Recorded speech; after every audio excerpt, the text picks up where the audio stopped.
Sombras en el asilo. Mi nombre es Martín y tengo 52 años. Quiero contar algo que aún me persigue cuando cierro los ojos. No lo hago para buscar consuelo, sino para advertir a quienes creen que ciertos sitios son inofensivos. Hace 6 años, mi padre Octavio quedó viudo cuando mi madre falleció de manera repentina. Desde entonces, todo cambió en casa. Él siempre había sido un hombre activo, más fuerte de lo que su apariencia reflejaba, pero en cuestión de meses su salud se deterioró. Yo intenté cuidarlo, pero mi trabajo me absorbía. Apenas podía con mi propia rutina y comencé a notar que él ya no se bastaba a sí mismo. Por eso, y con mucha culpa en el pecho, decidí internarlo en un asilo para personas mayores. Era un lugar bastante sobrio, localizado en un barrio que antes fue residencial y ahora lucía abandonado a medias. Las calles conservaban árboles viejos y faroles que alumbraban con luz amarillenta. Cuando cruzamos el portón principal del asilo, sentí que el aire se hacía más denso. Un largo pasillo llevaba al interior del edificio, donde un mostrador de madera envejecida daba la bienvenida. Las paredes, de un color gris indefinido, parecían exhalar un olor a desinfectante mezclado con humedad. Mi padre se mostró serio, resignado. Asentía con la cabeza cuando la coordinadora le explicaba la rutina diaria y las normas. Fue un proceso duro porque él sabía, al igual que yo, que aquello significaba una rendición, admitir que los años no pasan en vano y que el cuerpo se vuelve frágil. Los primeros meses fueron difíciles. Cada vez que lo visitaba, lo encontraba taciturno.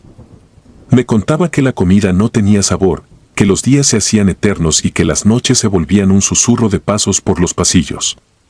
Yo trataba de animarlo, asegurándole que con el tiempo haría amistades y se acostumbraría al lugar. Él asentía, pero algo en su mirada me hacía pensar que no terminaba de creerlo. Sin embargo, poco a poco comenzó a hablar de otras personas allí, un señor llamado Rubén que había sido marino, una mujer de nombre Laura que, según decían, había dirigido un colegio. Al ver que mi padre lograba conversar con ellos, pensé que todo iría bien. Pasó más de medio año. Empecé a relajarme, a creer que la decisión había sido correcta. Mi padre ya no se quejaba tanto, tenía cierta rutina, desayunos suaves, una caminata corta por el jardín y tardes compartidas con otros residentes. Aún así, cada vez que me despedía y salía al pasillo del tercer piso, donde los ancianos más delicados pasaban sus días, sentía un escalofrío. Había algo en ese lugar que me incomodaba, pero nunca pude describirlo con exactitud. Los pasillos eran largos y fríos, la pintura estaba descascarada en las esquinas y el silencio de la noche, cuando me quedaba hasta tarde, era quebrado por murmullos que parecían llegar desde muy lejos. Lo que rompió la rutina fue el cambio que noté en mi padre tras unos meses. En una de mis visitas, lo hallé pálido y visiblemente nervioso. Habló en voz baja, como temiendo que alguien más lo escuchara. Me confesó que había comenzado a ver cosas extrañas, presencias que se movían en los pasillos después de la medianoche. Al principio lo atribuía a su edad o a los fármacos. Sin embargo, con cada visita, su insistencia crecía. Me decía que, a altas horas de la noche, creía distinguir la figura de una mujer muy delgada, con un antiguo uniforme de enfermera, como de esas fotografías viejas que se ven en los libros de historia médica. Según él, esa figura no caminaba como las personas normales, sino que se deslizaba o flotaba cerca de las paredes. Él estaba seguro de que no era nadie del personal, porque no la veía a plena luz del día, sino solo en la penumbra. Cada vez que mi padre sacaba el tema, yo trataba de evitar que se obsesionara, diciéndole que seguramente era producto de su imaginación. Pero mi tranquilidad se quebró cuando, en otra visita, un anciano sentado en una banca del patio me preguntó sin preámbulos si yo también había visto a la enfermera flotante. Aquello me heló la sangre. Me habló de manera casual, como si fuera un asunto del día a día. Confesó que a varios de los residentes les quitaba el sueño esa aparición. Además, afirmó que el patrón era siempre el mismo, quien la veía de cerca, quien podía apreciar sus rasgos difusos y escuchar su respiración ronca, no tardaba en enfermar gravemente y, antes de morir, tenía una última visión de ella junto a su cama. Después de escucharlo, fingí escepticismo, sonreí con incomodidad y me retiré. Pero esa idea quedó clavada en mi mente. Con el tiempo, al conversar con otras enfermeras, descubrí que todas conocían la historia. Ninguna lo admitía abiertamente, pero se miraban entre sí con cierto recelo cuando el tema surgía. Decían que era una vieja leyenda del asilo, un mito para explicar miedos y fantasías de los pacientes. Sin embargo, algunas intentaban no hacer guardias en la noche, pretestaban dolor de cabeza o cambiaban turnos. Me dijeron que no me preocupara, que los ancianos a veces veían sombras y las convertían en presagios de muerte. Lo que me desconcertó fue la expresión de la jefa de enfermeras cuando le pregunté directamente por aquella figura. Me miró unos segundos en silencio, bajó la voz y contestó que, si algo así existía, prefería no saberlo. Meses después, mi padre comenzó a mostrarse cada vez más frágil. Su salud empeoró, no solo físicamente sino también en el aspecto mental. Hablaba de un olor especial que sentía en las madrugadas, un aroma que describía como a medicamentos rancios y a flores marchitas. Me contó que, en una de esas noches de insomnio, escuchó pasos muy suaves, como si alguien anduviera en puntas de pie por el pasillo. Cuando fue a la puerta de su habitación para mirar, la puerta se abrió sin hacer ruido, y ahí vio lo que creyó ser la figura de la enfermera. No le dio tiempo de gritar. La mujer se inclinó hacia él con un gesto lento e imposible, y su rostro pálido dejó ver unos ojos huecos, sin brillo. No caminaron palabras en ese instante, pero mi padre sintió un golpe frío en la cabeza, como si ella lo estuviera tocando sin usar las manos. Recuerdo que aquella tarde en que me lo confesó, apenas abrí la boca para intentar calmarlo. Tenía el rostro desencajado, sudaba. Habló de la desesperación que sintió al ver a ese espectro traspasar la puerta en silencio. Me pidió, casi suplicando, que lo sacara de ahí. Decía que el lugar estaba maldito, que cada día aumentaba el número de camas vacías. No podía culpar su miedo. Muchos de sus compañeros de mesa habían muerto con pocas semanas de diferencia. Yo traté de mantener la cabeza fría, me repetía que era normal que personas de la tercera edad fallecieran con cierta frecuencia en un asilo. Sin embargo, la coincidencia con los relatos de la enfermera flotante era escalofriante. Al anochecer, me quedé un rato junto a él. El personal ya me había advertido que las visitas no podían prolongarse demasiado, pero logré que me dieran permiso. Apagué la luz principal de la habitación, dejando solo la lámpara de la mesita. Las cortinas se movían con la brisa de otoño y el ambiente parecía más lúgubre que de costumbre. Lo observé dormirse con dificultad, murmurando oraciones inconexas. Mi pecho ardía de culpa. No sabía si debía creer o no en sus historias, pero me importaba muy poco la lógica cuando lo veía tan asustado. Jamás había presenciado ese nivel de terror en su rostro, ni siquiera cuando supimos que mi madre no tenía remedio. A la mañana siguiente, hablé con la administración para iniciar el papeleo.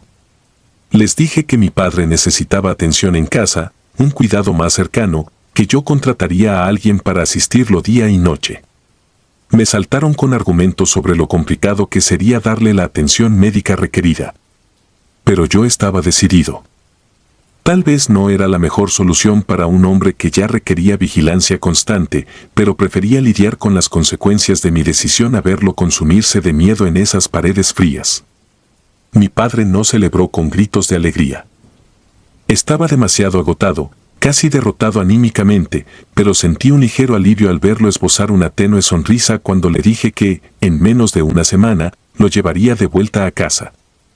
No llegamos a esperar esa semana. El sexto día desde mi decisión, tuve un mal presentimiento por la mañana.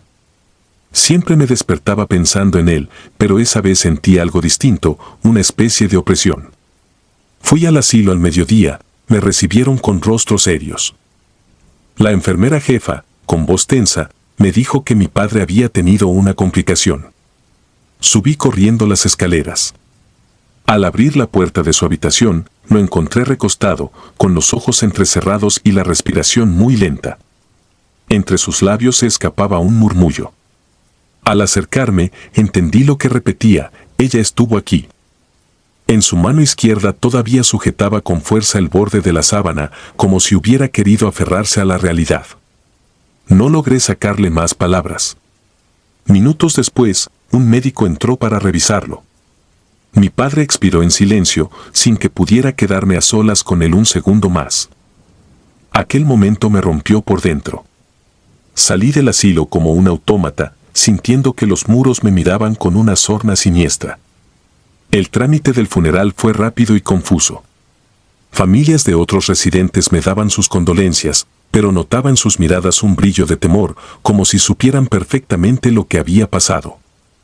A muchos de ellos los había visto con sus seres queridos en sillas de ruedas, mirando con recelo el pasillo del tercer piso. Tuve la impresión de que la gente del asilo vivía en un estado de resignación colectiva, como si tuvieran la certeza de que esa aparición rondaba sin descanso. Ya han pasado 6 años desde aquella experiencia y no he vuelto a pisar un asilo. Cada vez que alguien me menciona que va a llevar a un familiar a uno de esos lugares, se me acelera el corazón. Trato de ser razonable, de no infundir miedo gratuitamente, pero no puedo sacudirme la sensación de que hay algo más allí, algo que no se puede explicar con palabras comunes. A veces sueño con mi padre en ese pasillo frío, intentando alcanzar la puerta, y al fondo, una figura esbelta de piel casi transparente que le observa sin ojos, pero con una fijeza aterradora. Me despierto empapado en sudor y me pregunto si pude haber hecho algo más. Cuando cierro los ojos y recuerdo cada detalle, me asalta la pregunta de si, de algún modo, le fallé a mi padre. Él me pidió que lo sacara de ese lugar con el tiempo suficiente para alejarlo de aquella sombra. Esperé demasiado, dudé demasiado, creyendo que su miedo era una paranoia anciana. Sigo sin saber si esa entidad era real en el sentido físico, o si era la personificación del temor a la muerte que todos llevamos dentro, especialmente a edades avanzadas. Pero cada vez que reviso sus viejas pertenencias, encuentro un crucifijo que solía llevar al cuello, con la cadena rota por la fuerza con que lo sostenía en las últimas noches, y se me eriza la piel al imaginarlo intentando protegerse de algo que no comprendía. En ocasiones, paso por delante del antiguo barrio donde se alza aquel asilo. El tiempo ha pasado también para el edificio, veo algunas ventanas tapadas, un letrero medio caído que anuncia un cambio de administración y un silencio demasiado palpable. He escuchado que la actividad paranormal, o como quiera que se llame, se intensificó con los años, y que mucha gente prefirió llevarse a sus familiares a otros sitios. Me pregunto si la enfermera flotante seguirá rondando, buscando a quienes se atrevan a abrir la puerta tras el toque de la medianoche. O si quizá nunca estuvo ahí fuera, sino en nuestra mente, alimentándose del terror que inunda a quienes sienten que su tiempo se agota. La única certeza que tengo es que mi padre, en sus últimos días, no fingía. Vi en sus ojos el terror real de alguien que atestiguaba algo que no podía comprender ni explicar. Y siento que me lo transmitió a mí. Porque aún ahora, cuando apago las luces de mi habitación por las noches, a veces juraría escuchar pasos suaves o ver un destello blanco en mi periferia, como si una figura delgada se deslizara por el pasillo, reclamando aquello que la muerte nunca dejó en paz. He llegado a pensar que estos sucesos no están confinados a un solo lugar, sino que, una vez que el miedo te atrapa, puede acompañarte a cualquier sitio. Esa idea me carcome día a día, y aunque intento sacarla de mi mente, vuelve una y otra vez, igual que aquellos pasos en la oscuridad. He contado todo esto para desahogarme, pero también para dejar un rastro de advertencia. Muchas veces creemos que los horrores se limitan a historias fantásticas y a pesadillas inventadas, sin embargo, la mente humana y la realidad se entrelazan de formas que jamás logramos anticipar. En el asilo donde mi padre pasó sus últimos meses, las paredes guardan secretos que pocos se atreven a revelar. Y si alguien se aventura a dudar, solo puedo decirle que recuerde mis palabras, hay sombras que acechan en los lugares más insospechados, y no siempre es posible proteger a quienes amamos de ese tipo de oscuridad. En mi caso, lo aprendí demasiado tarde. Ahora solo me queda el silencio de las noches y un murmullo que todavía siento a mi lado, recordándome que hay puertas que es mejor no abrir. La última visita. Soy enfermero y trabajo en un asilo de ancianos desde hace 4 años. Mi jornada siempre ha sido el turno nocturno. Nunca pensé que algo sobrenatural fuera más que meras historias para asustar, pero lo que viví entre estos pasillos cambió mi forma de ver la vida y la muerte. Esta historia todavía me quita el sueño, porque lo que ocurrió no fue un simple juego de mi imaginación, sino un suceso que sacudió mis convicciones más profundas. Durante mi primer año en el asilo, todo parecía normal, noches tranquilas, abuelos con sus rutinas, historias de vida que iban y venían. Aprendí rápido que los ancianos pueden enseñarte más de lo que uno imagina, sobre todo si los escuchas con paciencia y cariño. Con el paso del tiempo, me acostumbré a las sombras de los pasillos, a los susurros o a las risas apagadas en las habitaciones. Sin embargo, había residentes que dejaban huella de una forma distinta, algunos eran risueños, otros protestaban por todo, y unos pocos se quedaban en silencio, con una mirada que parecía atravesar cualquier alegría pasajera. Después de unos años, la mayoría de mis compañeros decían que el turno de noche era tranquilo porque los abuelos duermen. Yo, en cambio, sentía que era la parte más inquietante del día: soledad, los pasillos iluminados por tenues bombillas de emergencia, el crujir de las puertas viejas y el eco de pasos que no siempre podías ubicar. Pero nada de eso se comparó con lo que viví cuando conocí a Doña Nieves, una anciana menudita y amable que llegó poco antes de cumplir yo mis 3 años de servicio. Doña Nieves era de esas personas que siempre tenían una sonrisa reservada para quien se le acercara. Tenía el cabello muy cano, una voz suave y los modales de una época en la que la cortesía nunca se soltaba de la mano de la sabiduría. Me llamaba hijo cada vez que me veía, aunque en realidad ella trataba a todos con ese mismo cariño. Pero entre nosotros se formó un lazo especial desde el principio. A diferencia de otros abuelitos, ella nunca demandaba favores extra ni se quejaba del dolor, aunque el desgaste de su cuerpo la tenía prácticamente confinada a su cama. Siempre me decía que, si uno mantenía la mente en paz, la vida sería más llevadera, por más adversidades que existieran alrededor. A lo largo de mis noches, cuando yo iba a llevarle su cena o a revisar sus signos vitales, ella me ofrecía palabras de aliento. Hablábamos de cosas personales, de mi familia, de mis sueños de comprarme una pequeña casa algún día, de lo mucho que me pesaba ver a quienes sufrían. No importaba que tan cansado estuviera, siempre encontraba refugio en su conversación pausada. Ella repetía una frase que me retumbaba por dentro: «Tienes un gran corazón, hijo, pero no cargues con penas ajenas como si fueran tuyas». Decía que yo debía aprender a cuidar mi salud emocional, porque en ese asilo cada historia podía herir si la dejabas entrar demasiado. Con el paso de los meses, su salud decayó. Ya no podía ni levantarse sola para ir al baño y yo la ayudaba con cuidado. Era duro ver cómo su cuerpo se reducía a un frágil esqueleto cubierto de piel fría y temblorosa. Un médico comentó que tal vez no pasaría de aquel invierno y yo me aferré a la esperanza de que se recuperara. Incluso aporté un poco de mi sueldo para ayudar en algunos de sus gastos médicos. Aún así, parecía que cada día se consumía un poco más. La impotencia me acompañaba noche tras noche. Solo su sonrisa serena me hacía pensar que la esperanza era posible, aunque su agotamiento fuera cada vez más evidente. Llegó un punto en el que todos los del asilo sabían que a Doña Nieves no le quedaba mucho tiempo. Sus momentos de lucidez eran cada vez más cortos. A veces me reconocía, a veces se quedaba mirando un punto fijo y murmuraba cosas que no lograba entender. Me partía el alma verla tan débil, sobre todo porque había sido mi amiga, mi confidente y mi mejor consejera en aquel lugar lleno de historias tristes. Una noche de invierno, más fría de lo normal, salí tarde de mi casa y llegué con media hora de retraso al asilo. Encontré al compañero a quien debía relevar esperándome con evidente prisa. Apenas me vio, me soltó un adiós rápido y se fue sin darme el reporte del día. Pensé que lo alcanzaría luego por teléfono para preguntarle si había novedades, pero el cansancio me venció y preferí ponerme manos a la obra. Me dediqué a lo de siempre, revisar el medicamento de cada residente, asegurarme de que estuvieran cubiertos con sus frazadas y hacer algunas anotaciones. El ambiente estaba en silencio. Todo parecía normal. Hice un par de rondas y noté que la mayoría dormía plácidamente, al menos en apariencia. Cuando el reloj marcó la 1 de la madrugada, el hambre me impulsó a dirigirme al pequeño comedor del personal para prepararme un té y comer algo ligero. Adentrándome en la penumbra de los pasillos, sentía algo extraño esa noche, una tensión leve en el aire. Tal vez era mi propia imaginación, o la incomodidad de haber llegado tarde y no tener el reporte completo. El comedor estaba vacío. Calenté un poco de agua y me senté, esperando relajarme durante unos minutos. Mientras echaba el agua en mi taza, sentí de pronto una mano que se posaba con suavidad sobre mi hombro. Un calor familiar.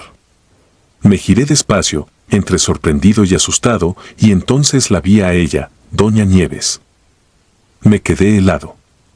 Estaba frente a mí, sonriente, con una apariencia renovada. Sus ojos tenían un brillo especial y su rostro, por primera vez en mucho tiempo, no mostraba la sombra del dolor. Hasta su espalda parecía más erguida de lo que recordaba. Era imposible que se encontrara tan bien, pues el día anterior no había siquiera podido articular varias palabras seguidas sin agotarse. Pero allí estaba, radiante, mirándome con ternura.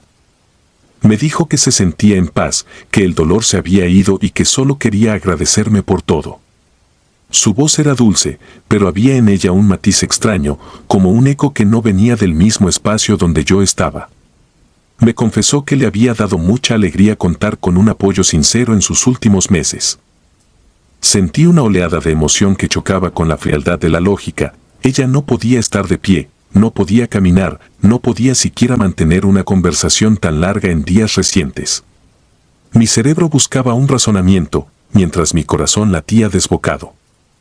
A pesar de la confusión, me dejé llevar por la escena.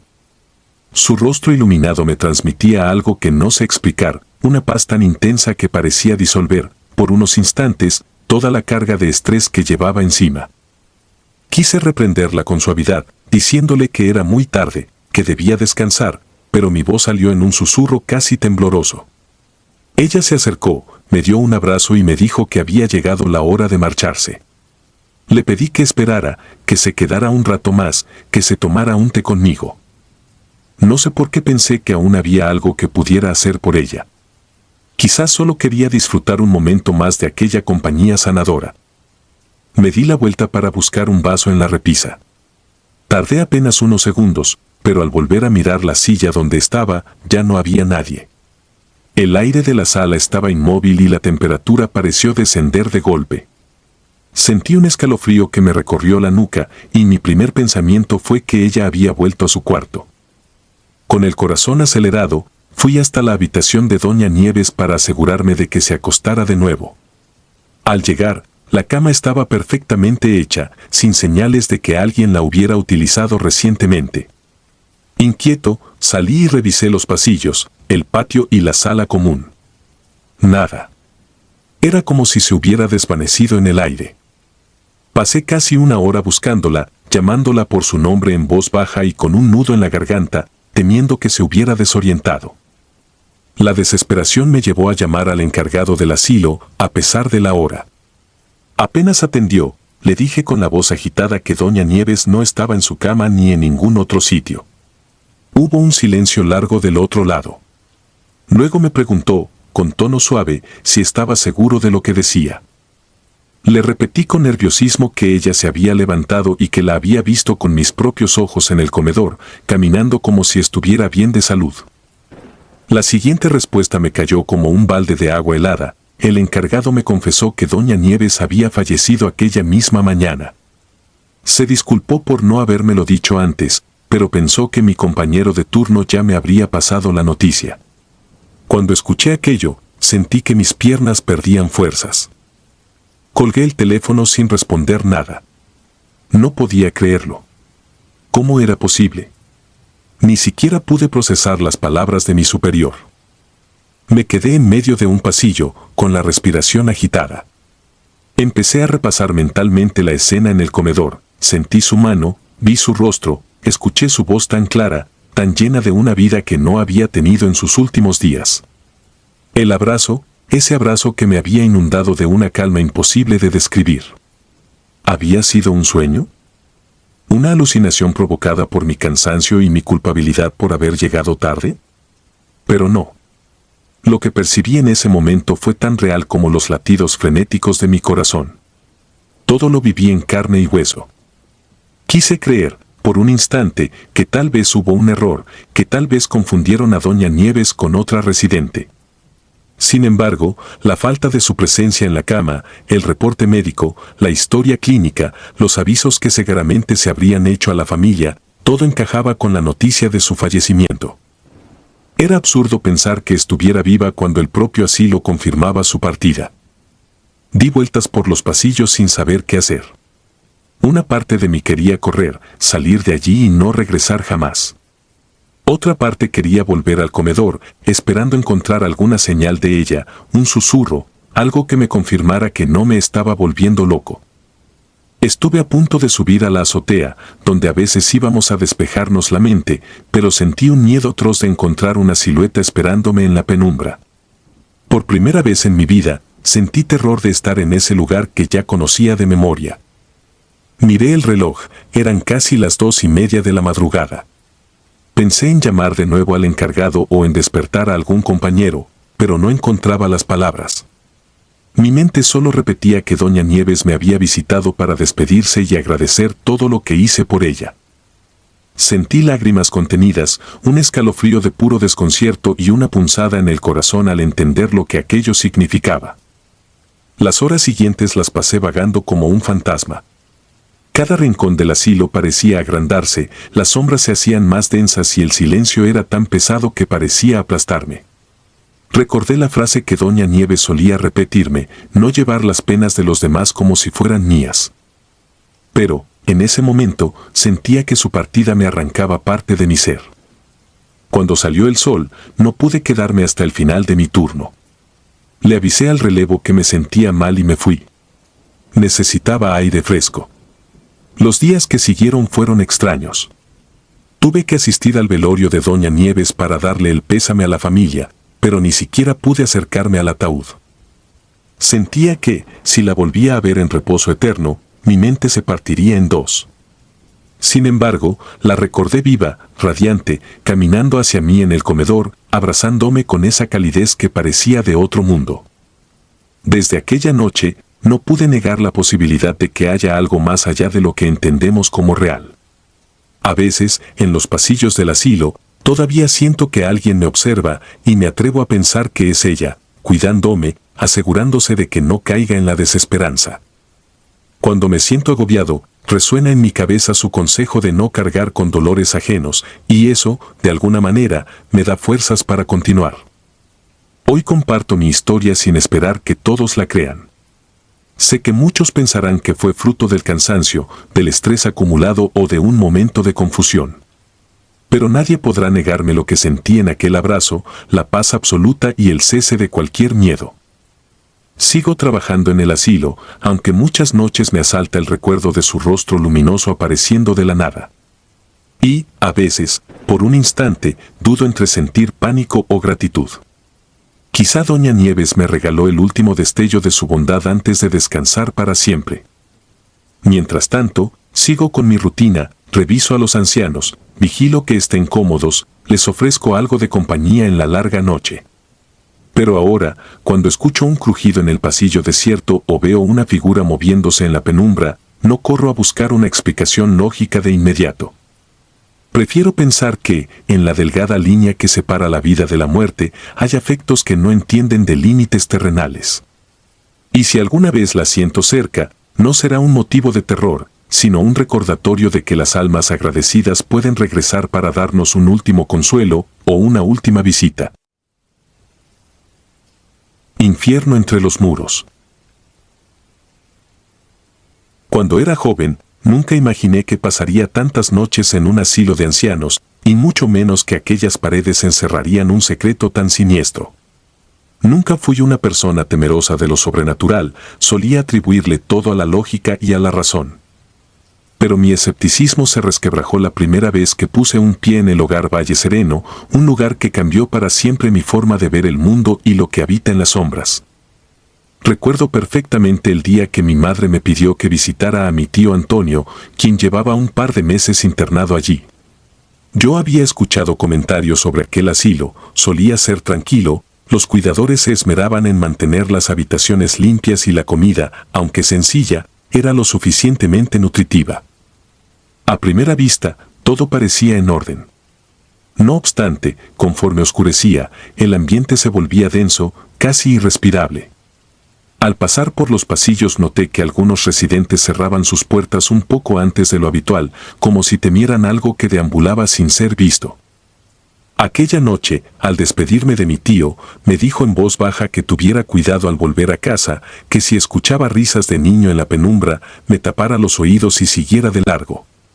Pensé que deliraba debido a su edad, pero algo en su mirada me hizo estremecer. Con el paso de los días, mi madre y yo empezamos a turnarnos para cuidar de él en las tardes. Yo me quedaba a veces hasta la medianoche, pues no podía quedarme a dormir por mis obligaciones. Durante esas visitas conocí a don Raimundo, un hombre ya muy mayor que acostumbraba sentarse cerca de la ventana principal del segundo piso. Casi no hablaba con nadie, pero parecía observarlo todo. Una vez me acerqué a saludarlo, e intentando romper el silencio le comenté lo agradable que lucía el lugar de día. Él me miró con esos ojos cansados y me respondió con voz quebrada que de día todo marchaba bien, pero que a partir de las 3 de la madrugada el infierno salía a pasear. Me lo dijo sin soltar ni una sonrisa, con los labios temblorosos, y luego se giró para no continuar. De nuevo sentí un escalofrío que me recorrió la espina dorsal. La curiosidad empezó a carcomerme. ¿Por qué todos parecían temer a la noche? En mis primeras visitas no percibía nada extraño, más allá de aquel silencio que flotaba por los pasillos. Pero con el tiempo comencé a notar detalles inquietantes. Por ejemplo, muchas de las enfermeras se negaban a hacer las rondas nocturnas solas. Algunas incluso dejaban velas encendidas en las esquinas del pasillo, argumentando que así se sentían más seguras. Cada vez que les preguntaba la razón, bajaban la mirada o se excusaban con cualquier pretexto. Era evidente que guardaban un secreto, pero el personal se protegía mutuamente, como si estuvieran atrapados en una especie de pacto para no hablar más de la cuenta. Una tarde de septiembre, mientras acompañaba a mi tío, él empezó a contarme historias que le habían narrado otros residentes. Hablaban de la presencia de un niño, uno que no pertenecía a nadie y que a la vez se hacía notar. Me costaba creerlo, pero la seriedad en sus palabras me plantaba un nudo en la garganta. Decían que varias noches se escuchaba un correteo ligero a las 3 o 4 de la madrugada, un sonido breve pero agudo, acompañado de risas que no cuadraban con la edad de quienes vivían allí. Supuestamente, algunos lo habían visto pasar corriendo frente a sus puertas, y más de un cuidador aseguraba haber sentido una mano pequeña que se posaba en el hombro para luego desaparecer. Al principio pensé que eran exageraciones de ancianos, pero cada historia que escuchaba coincidía en lo mismo. Nadie sabía de dónde surgía aquella criatura, pero parecía alimentarse del pánico de quienes lo veían. Empecé a quedarme hasta más tarde para investigar por mi cuenta, empujado por un impulso que no tenía sentido, casi morboso. Una noche, cerca de las 11, el pasillo principal se hallaba desierto. Pude ver a don Raimundo meciéndose en su silla y a una enfermera jovencita ordenando medicinas. El resto de los cuartos ya estaba en silencio. Mientras revisaba el celular y daba vueltas para no quedarme dormido, escuché el eco de lo que parecía una risa breve. Fue un sonido seco que resonó en las paredes, no tan fuerte, pero lo suficientemente claro como para erizarme la piel. Me acerqué al origen de aquel ruido, y lo único que encontré fue un pasillo vacío. Las puertas estaban cerradas, las luces tenues. Me convencí de que podía tratarse de algún residente insomne, pero la sensación de extrañeza se quedó conmigo. A la siguiente semana, volví a permanecer hasta bien entrada la madrugada. Quería desentrañar ese misterio. Me sentía tenso, como si algo invisible caminara tras mis pasos. Cerca de las 2, un anciano del fondo del pasillo comenzó a toser con fuerza. Salió una enfermera para revisarlo, y le di espacio para que hiciera su trabajo.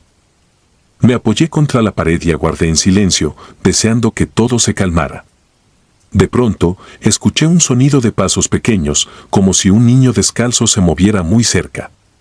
Miré en todas direcciones y no vi a nadie. Sin embargo, sentía esa opresión en el pecho que uno experimenta cuando alguien te observa sin que puedas ubicarlo.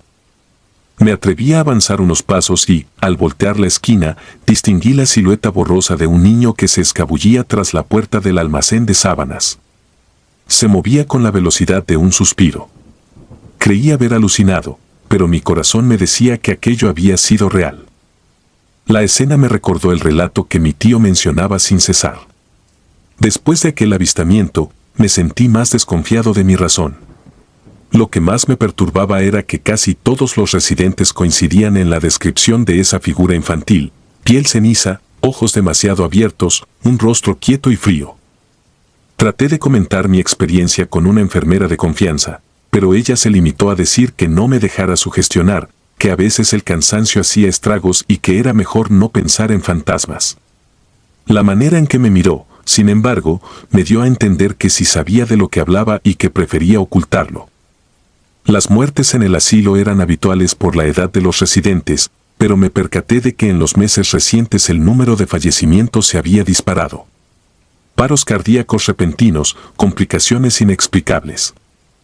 Escuché a una cocinera comentar que en las últimas 2 semanas habían tenido 5 difuntos, uno cada 3 días, todos sin causas claras. La preocupación empezó a extenderse y el ambiente se hizo más pesado. Algunas enfermeras abandonaron el empleo sin siquiera regresar a recoger sus sueldos. Se rumoraba que el director estaba desesperado porque el prestigio del hogar Valle Sereno se esfumaba y no sabía cómo mantener la fachada de normalidad.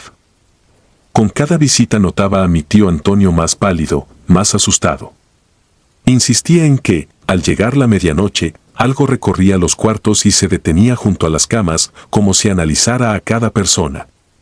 Varias veces lo encontré rezando en voz baja, pidiendo protección para que eso no se le apareciera. En una ocasión, lo descubrí con un crucifijo en la mano y lágrimas en los ojos. Me dijo que había sentido un frío insoportable en los pies y al bajar la mirada creyó ver una mano diminuta que se desvanecía. No podía sacarse de la cabeza que, tarde o temprano, ese niño fantasma vendría por él también. Llegó la noche que marcó mi propia experiencia aterradora. Eran casi las 3 de la madrugada cuando decidí recorrer el corredor del ala oeste, un sitio poco transitado por la noche. Quería cerciorarme de que todo estuviera bien antes de irme a descansar a la banca cercana a recepción. El lugar estaba en silencio absoluto, apenas iluminado por unas lámparas débiles. El aroma a desinfectante flotaba en el aire y el crujir de mis pasos sobre el piso encerado resonaba en mi cabeza. Cuando giré por un pasillo más estrecho, sentí un escalofrío punzante que me hizo detener. Alguien estaba susurrando mi nombre.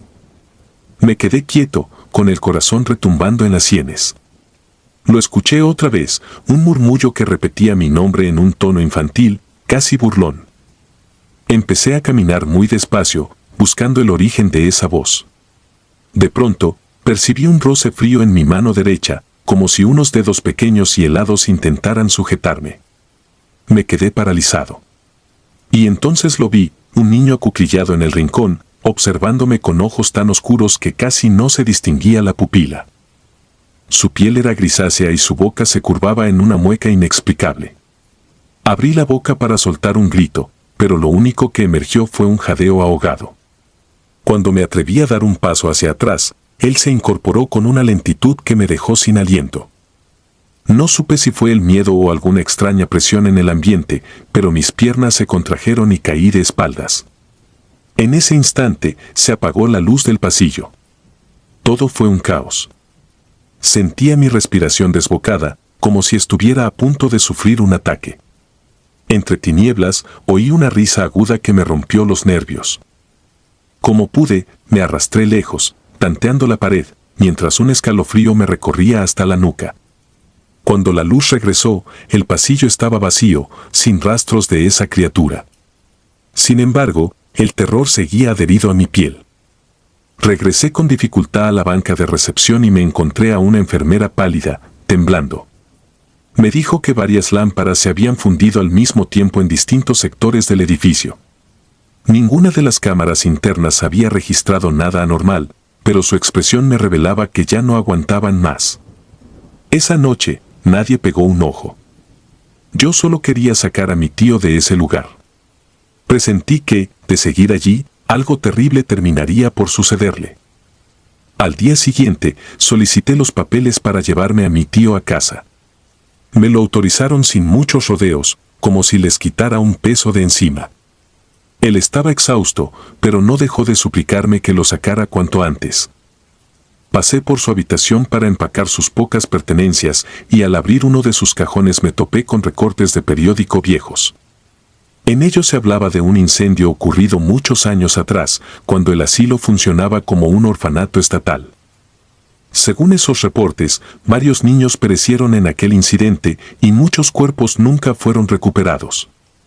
Al parecer, la estructura fue remodelada y convertida tiempo después en el Hogar Valle Sereno. Tragué saliva, sintiendo que la historia que me contaban no era una simple leyenda. Todo encajaba de manera macabra, un niño atrapado entre esas paredes, condenado a vagar y a alimentarse del miedo de los ancianos. Esa misma tarde salimos del asilo. Me despedí de don Raimundo y lo vi con un rostro que exudaba cansancio, impotencia. Quizás sabía que él no correría con la misma suerte. Cuando nos marchamos, sentí que dejaba atrás un abismo oscuro al que nunca deseaba volver. Creía que aquello sería el final de mi relación con ese lugar, pero seguí escuchando noticias extrañas los meses posteriores. Se corrió el rumor de que otros residentes habían muerto en circunstancias similares y que las enfermeras ya no soportaban trabajar allí. Poco tiempo después, el Hogar Valle Sereno cerró sus puertas. La explicación oficial hablaba de problemas financieros y de una supuesta renovación de las instalaciones, pero en el pueblo todos sospechaban la verdadera razón. Nadie quiso dar más detalles, pues existía un miedo profundo a remover esa herida que se había vuelto una pesadilla. Mi tío no volvió a ser el mismo, los recuerdos de esas noches en que escuchaba pasos diminutos y risas escalofriantes lo persiguieron hasta sus últimos días. Varias veces lo sorprendí hablando dormido, pidiendo que lo dejaran en paz. Despertaba bañado en sudor, con el crucifijo sujeto a sus manos temblorosas. Yo también comencé a tener pesadillas, reviviendo esa mirada fija en la oscuridad, esos ojos enormes que me observaban sin parpadear. Han pasado años desde entonces, y todavía, a veces, cuando la noche se vuelve silenciosa, me sacude la idea de que algo podría estar de pie en el rincón de mi habitación, mirándome con ojos hambrientos. Me atemoriza pensar que esa fuerza que habitaba en el asilo no haya desaparecido, sino que esté vagando, buscando nuevas presas. Pese a mis intentos por aferrarme a la lógica, no puedo ignorar los escalofríos que recorren mi espalda cuando cierro los ojos e imagino esos pasillos a oscuras, las puertas clausuradas y el eco distante de risas infantiles. Algunos días me atrevo a rezar, aunque nunca fui religioso, con la esperanza de que la fe, al menos, me otorgue un poco de consuelo. No sé si las almas de esos niños sigan atrapadas en aquel edificio clausurado, pero guardo la certeza de que lo que allí habitaba era demasiado real, demasiado palpable en cada muerte sin explicación, en cada grito ahogado por el miedo y en cada puerta que se cerraba antes de la medianoche. El Hogar Valle Sereno se volvió una historia prohibida, una leyenda en el pueblo que pocos se atreven a mencionar. Y yo, cada vez que paso cerca de esas calles, acelero el paso y desvío la mirada, no queriendo toparme con sus ruinas, evitando que el recuerdo de aquella risa escalofriante me abrace de nuevo. A menudo me preguntan si de verdad creo en fantasmas. Nunca respondo con un sí o con un no. Solo me quedo en silencio, porque mis palabras nunca alcanzarían para describir lo que sentí. Y cada vez que el viento sopla con un silbido agudo en la madrugada, no puedo evitar revivir en mi mente esa silueta diminuta moviéndose en los corredores, con un rostro inhumano, dispuesta a robar el aliento de quien se atreva a mirarla a los ojos. He aprendido que hay secretos que es mejor no descubrir, historias que sellan destinos y lugares que guardan ecos de tragedias que no deberían repetirse. La huella que me dejó el asilo es imborrable. Pienso en sus paredes manchadas de temores, en los cuartos donde tantos ancianos perdieron la vida con un último suspiro aterrado, en los pasillos cargados de sombras. Pero sobre todo pienso en ese niño silencioso que en las noches clamaba atención y que, de alguna forma, seguía viviendo entre paredes frías, como un llamado siniestro a la fragilidad humana. Conservo aún la imagen de sus ojos fijos, tan oscuros que parecían un abismo, y cuando el insomnio me acecha, evito voltear hacia las esquinas, temeroso de que algo vuelva a manifestarse. Porque, después de tanto tiempo, sé que existen horrores que no se desvanecen con la luz del día. Simplemente se esconden, aguardando el momento de susurrarte al oído y llevarte hasta el borde mismo de la locura. Y nadie está preparado para enfrentar ese tipo de oscuridad. Si disfrutas de los relatos, te invitamos a apoyarnos con un like y un comentario, ya que eso nos ayuda muchísimo. Además, si aún no estás suscrito o suscrita, te animamos a formar parte de la comunidad del terror. Muchas gracias por escucharnos y por tu apoyo.